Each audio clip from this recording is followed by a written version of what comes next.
Tonight, I want to try to help you. I want to empower you, equip you, so you can convince people who are not paying all that close attention to what's going on in the world. You can help educate them. And I think we really have to have a difference in tone.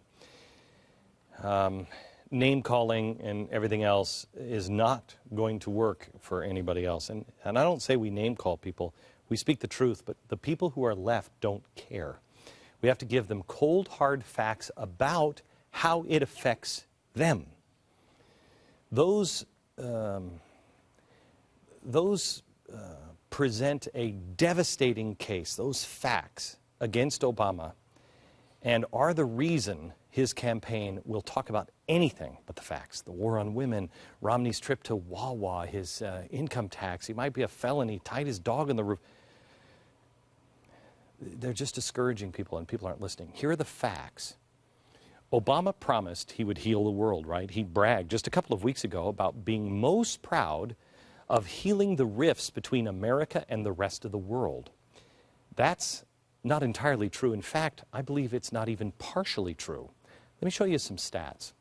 George W. Bush was supposedly the most hated man in the entire globe, right? They were throwing shoes at him, if I remember right. This matters to your friends. Not the stats I'm going to show you, but what the stats tell them. Their children are in more danger today than they were 4 years ago or 8 years ago. Here are the facts. Since Obama took office, the favorability ratings toward the U.S., Egypt is down 3 points. From Bush to Obama. Down. How did you go down from George W. Bush? Jordan, down 7 points. Pakistan, down 7 points. So America was more likable under the most hated man in the world than it currently is under Barack Obama. Okay, what about just the numbers of Obama since he took office until now? Britain now is down 9 points. Germany, remember, he was the rock star in Germany, down 12 points. France is down 6 points. Obama claimed in 2008 that he had a better plan for Afghanistan. Okay, let's look at what the result is on Afghanistan. And I don't even know what we're doing in Afghanistan anymore. The troops should have been pulled the day we killed Osama bin Laden, but they're not. In Iraq, we had a surge. And the first of the surge didn't work, but then it did, and then we got our troops out when Obama came in. Great. Okay. In 2001, it was about, how much was it in 2001? About $15 billion? $20 billion. $20 billion is what the war was costing us in Afghanistan. But now in 2010, strangely, it is $105 billion. And in 2011, the war in Afghanistan was $118 billion. Okay, right, if it works, if it's getting us out, if it's making things better, okay. I don't know how you went from that. We were this is when we first went in, it was $20 billion. It's now $118 billion. But let's give him the benefit of the doubt. Maybe the strategy is working. No.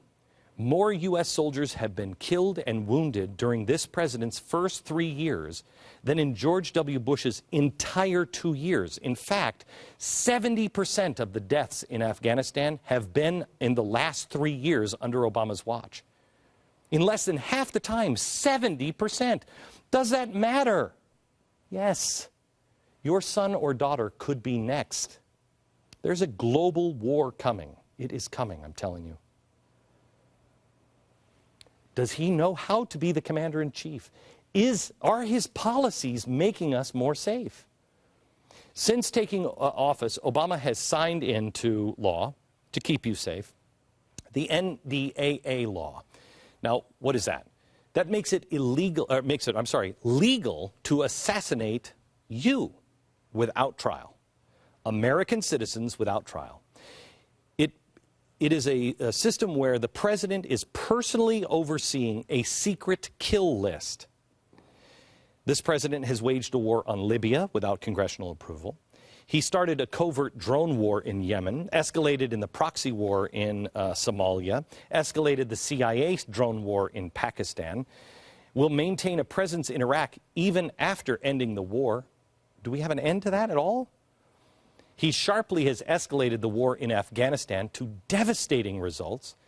And he has also secretly deployed American forces now in at least 75 nations all around the world. Did you know that?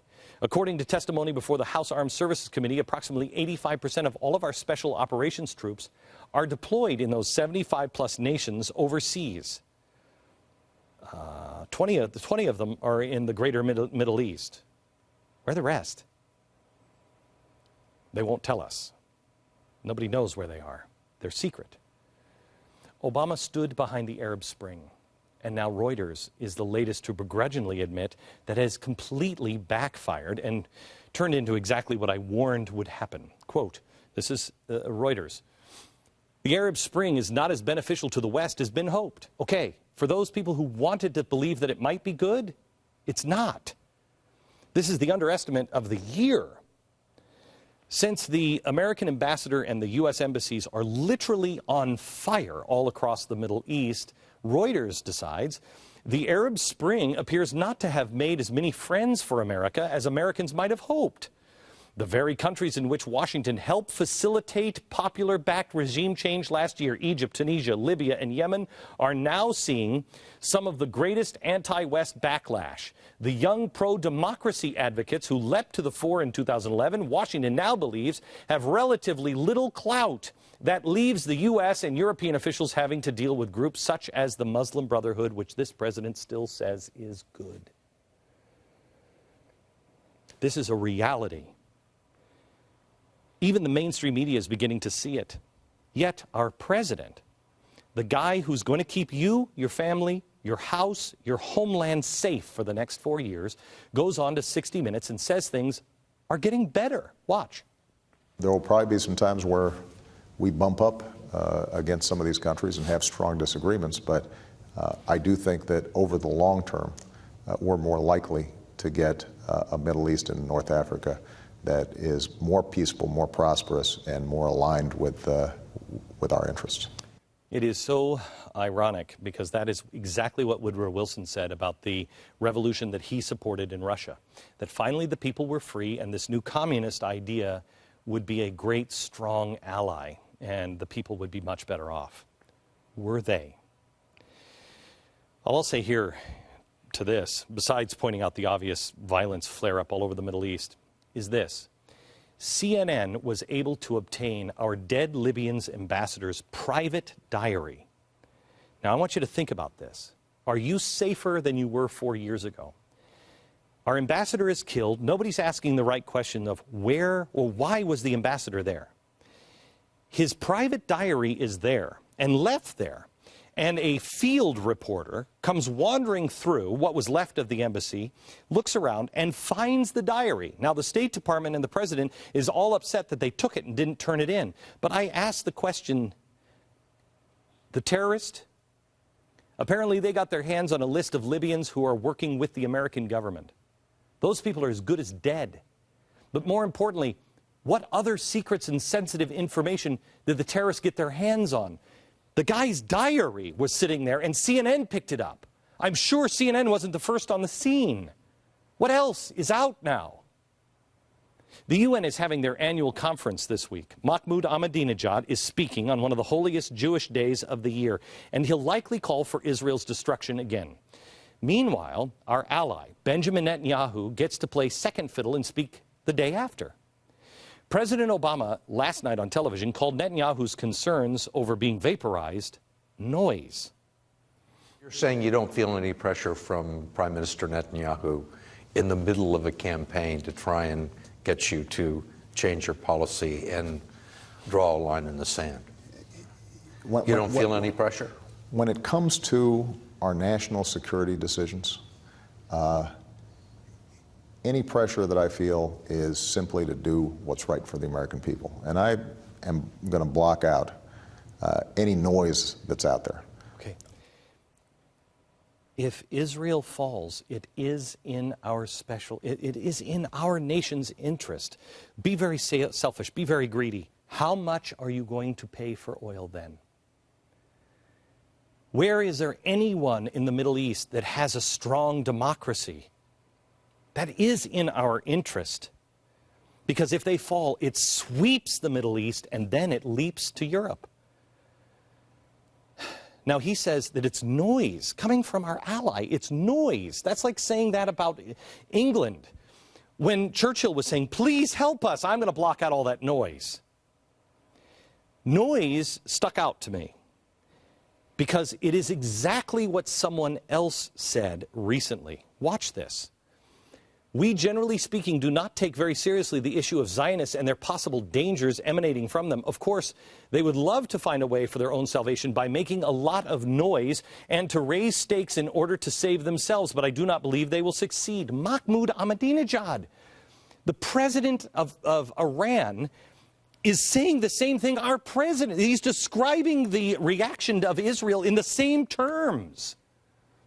President Ahmadinejad, by the way, is scheduled in New York to meet with leaders of the Occupy Wall Street movement. Tell me that the Islamists, the socialists, and the anarchists aren't working together. They are. There is a lot of work that needs to be done. And that's why President Obama is scheduling only the most important meetings in the world while the world leaders are in town. Who's he going to meet with? None of them. He's going to be in New York, and all of the world's leaders, the world is on fire, Europe's about to collapse, he's not meeting with any of them. Instead, he's going to go on The View with Whoopi Goldberg from Sister Act and Sister Act 2. I have never in my life seen a less serious president. Pauly Shore would be more convincing as president of the United States. Your children's future. If you have a kid that's 15 years old, he will be fighting in whatever war is left undone or is coming. Back to your friends who aren't paying attention. I don't know if you can show them a map of unrest around the globe and what these policies have created and have them be concerned. But these are all verifiable and nonpartisan. If Romney wins, there is no secret cure. The world is coming undone. The world is significantly unstable. But do we continue down the path where you still think that the Arab Spring is a good thing, that the Muslim Brotherhood is a good thing? I have a couple of other reasons you need to share with your friends. One is the project. If anyone thinks the Muslim Brotherhood is good, I tell you, I've talked about spooky stuff on this program. This may be the spookiest stuff. And it is terrifying because we are in the last phases of it, and we have known about it since 9/11. The last president knew about it, and this president knew about it. And they both made horrible mistakes. This one is about to spike the football.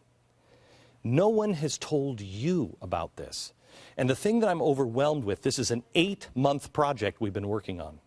Once you have this key, the project, it is so unbelievably simple to know how to deal with the Muslim Brotherhood, the Middle East, and the rest of the world. It's so easy to see it and say, oh my gosh, we are in much more danger now. Reverse engines, quickly. Is the world safer than it was 4 years ago? No, because our president, I don't think, just is wrong on things. But he doesn't seem to be engaged at all. Do you remember that ad with Hillary Clinton? The 3 a.m. phone call? With all of his appearances on TV shows and everything else, that phone is still in the office. But who's answering it? I mean, he has fundraisers. He visits with Beyonce and TV shows.